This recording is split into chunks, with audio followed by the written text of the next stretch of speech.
What's up, guys? Barbarian or Bust here, and today we have the Charge Upheaval build. So this build is very similar to Charge Rend, but we use a different skill and there's some slight variations. So let's go over the build. In the helmet, we have the Helmet of Might with cooldown reduction, max life total armor, and the fourth slot can be whatever you'd like. I would choose usually strength. Then we have the Juggernaut aspect in the armor. This one is absolutely amazing.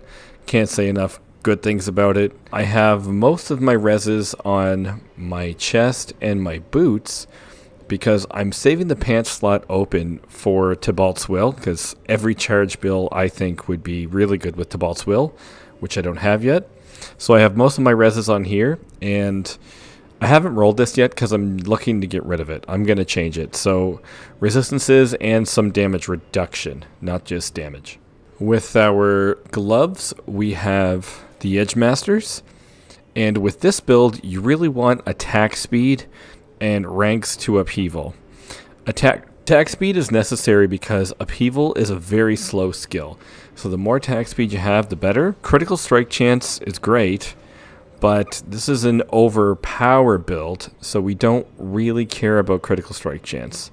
Plus, we also have this, which allows us to critical strike pretty much whenever we'd like.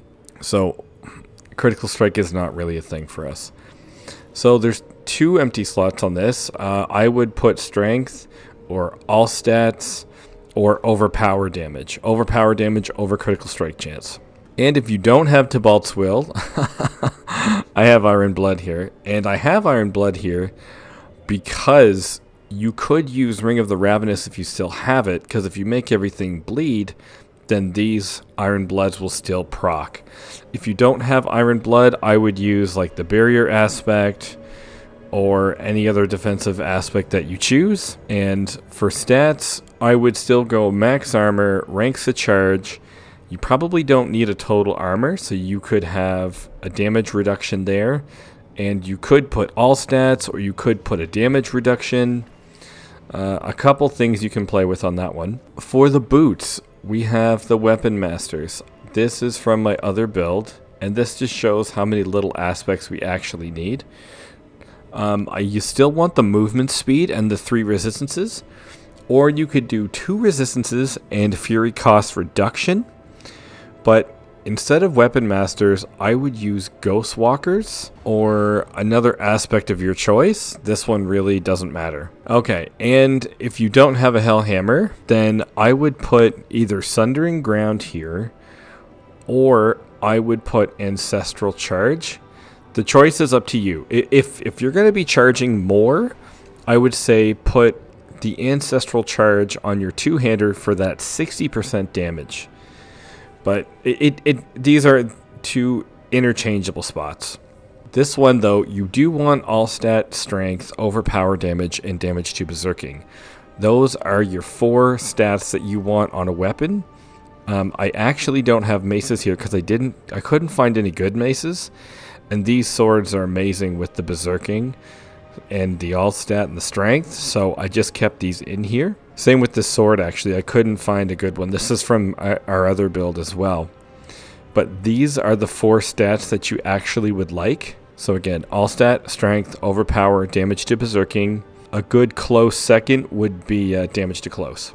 And then if you can't find damage to close, you could find core skill, as we still use upheaval. Okay, so Ancestral Charge, we've seen this one before. This is also a good aspect. We don't have Earth Striker on here anymore because we're not doing a lot of weapon swapping. So we had Earth Striker for our Charge Rend, but for this one, you could still put Earth Striker if you would like to use this ring. If you're going to use this ring, then keep Earth Striker on here from my last video, Charge Rend. But if not, this is going to be a mace build, and we want the Brawlers aspect where when you charge everything, things will blow up. It's pretty cool. And for our two-hander, you definitely want the Veterans Brawler on there.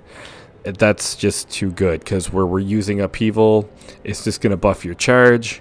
Amazing aspect. Okay, so this ring slot, we want the Unrelenting Fury, because we do use our core skills. So every time we use it, we want more fury back.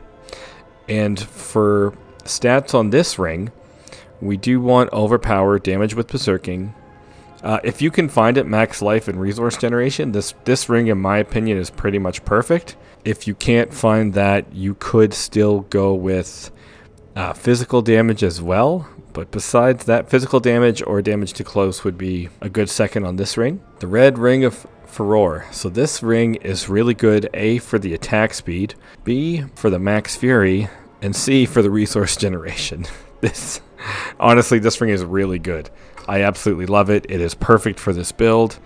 The way it's set up, we get so much fury on kill with two resource generators. It's amazing, which I'll show you in the gameplay. We do proc this. We don't proc it often, but when you do proc it, you're basically going to do it because you want to. As in, you're going to really try to do 3 upheavals in a row. And I say 3 because after you hit 2, you only have 5 seconds, so you're going to try to hit a 3rd one right away. And up here, we use the Necklace of the Iron Warrior, and we use the Iron Warrior to give us the 42% damage reduction and to make us unstoppable. Again, if we had Tybalt's Will, another way to be unstoppable, another way to grant more damage. And this is a pretty good amulet, I gotta say. I'm pretty happy with this one. Cooldown reduction, damage, brawling skills, and the counteroffensive. I would also put brawling skill damage. That would also be amazing. And fury cost reduction for upheavals would also be good. And our expertise is still the two-handed axe because we make everything vulnerable with our exploit glyph, which I will show in the Paragon board. So we put 2 points in lunging strike, and we only hit lunging strike just to proc our might aspect. Otherwise, we pretty much never use this. You're going to have to force yourself to use lunging strike, because you're going to be hitting charge upheaval, charge upheaval, charge upheaval.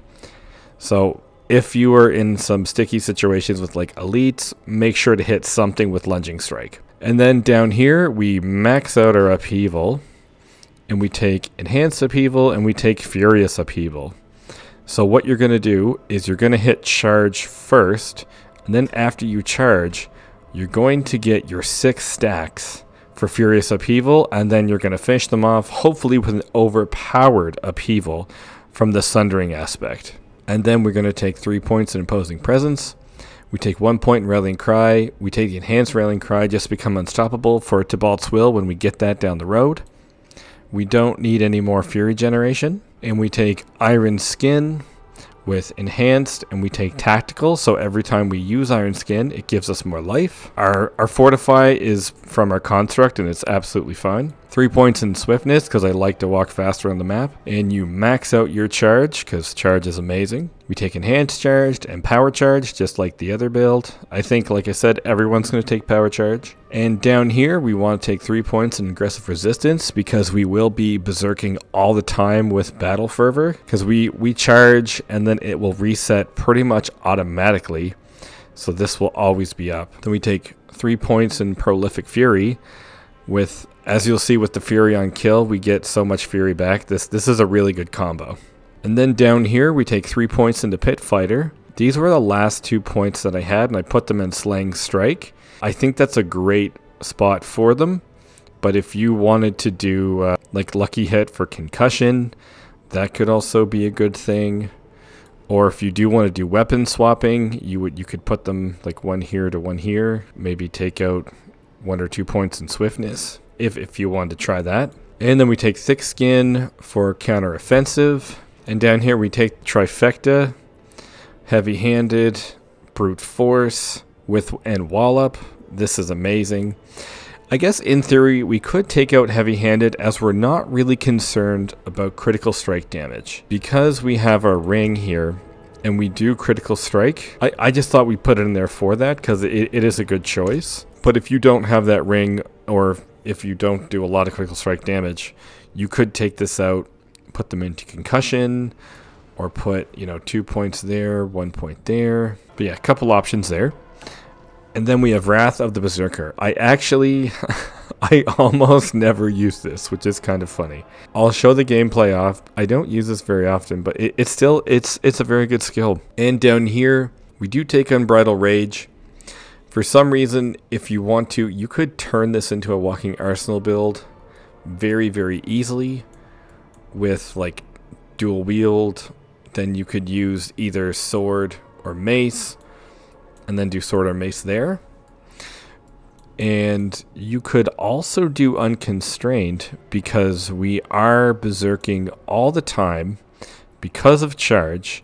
And if you want, you could swap this to over here to violent upheaval, and then that way you would also be berserking all the time. That's another way to play it.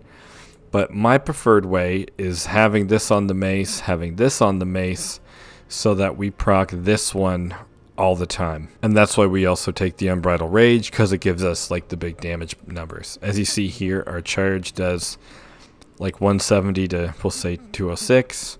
And this one does 110 to 130, almost 135. So clearly charge is still amazing. And that's why also you might want to put Ancestral Charge on your two-hander instead of having the Sundered Ground, because 60% of almost 200 is obviously much more than 30. Well, obviously it's double. But yeah, Sundered Ground is still really great, and the 40x for the overpower is also still really, really good. But if you think about, I'll show you that we also take Bone Breaker. So if charge does overpower, it's going to deal more damage. So right now, yeah, I think charge, Ancestral Charge should go on the two-hander. Sundering Ground should go on a one-hander. You're going to deal more consistent damage that way. And let's look at the Paragon board. So our first board, we have Exploit, and you literally just want to get points into Exploit so that the bonus gets online, so that everything is vulnerable, which procs our wall up all the time. And our second board is Bone Breaker, and we take Martial. And this is also giving us bonus to overpower damage and a little bit to damage while healthy. Our third board is Carnage, and we take Ire, and of course 60 out of 40 strength, because I took like an extra point there and I went out of the way here to skip a couple nodes to get more strength. And then you're going to path up here to Decimator with Crusher, and you want Crusher specifically in this board, because we don't really care about the vulnerable damage bonus. And over here, your last board is your fifth board is Warbringer, where you want Might, and you want Might in here for the bonus to your resistances, but the bonus to these here, this you literally just get a little more damage out of that. And very important to go up here to get more Fury. And right here, so the Fury on kill is absolutely amazing. So how much we got? 1, 3, so we get 4 Fury on kill, and then we path down here to Bone Breaker. That's the easiest way to do that. 4 Fury on kill, but for 27 plus 13 is 40. So we literally get almost 6 Fury per kill, because 40%, so you're literally getting like 5.5. And our last board here is Blood Rage, which is where we put Brawl. And we're using Brawl specifically for the brawling skills deal more damage. We don't care about this damage reduction from bleeding. We don't care about getting more like physical damage or armor. We only want this for the bonus. All right, so that is the build. And it's pretty fun. And first, actually, I forgot to show off the construct. So it's actually identical to our other build, the Charge Rend. We use Flash of Adrenaline with Duration, Tactical, Initiative support. And then we use the Tempest with Resource, which is absolutely amazing. This is why this is why you actually don't need to proc Lunging Strike ever, except for the damage reduction. So you're gonna have to physically remember to hit your basic skill attack just to proc Might. Then you have the Safeguard, and then we have Fortify. This is amazing. Fortify is up all the time. I can't say enough about this combo. It's really, really good. And it's so good that we literally, like, sometimes I just forget to hit my basic skill to get that 20% damage reduction, because I have so much Fury all the time. Alright, so that's the build. I am going to do a separate video to show off a vault, and thanks for watching. feel free to watch the gameplay video so you can see it in action. This is a great build. I suggest you guys give it a try. And I'll see you in the next one.